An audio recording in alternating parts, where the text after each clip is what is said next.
makapag-video message sa inyong lahat. Ang una-una ko pong advokasya, ako'y magtatrabaho po.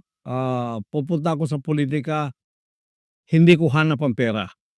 Hindi ko hanap ang katanyagan. Nasa akin na po lahat yun.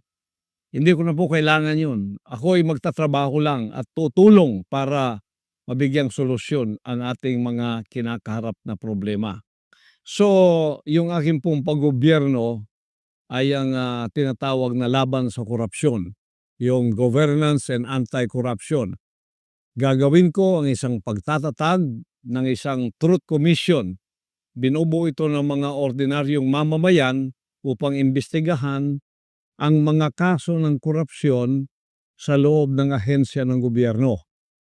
Susuportahan ang pananaw na ito ng isang advokasya pa rin na may parusang kamatayan o death penalty sa mga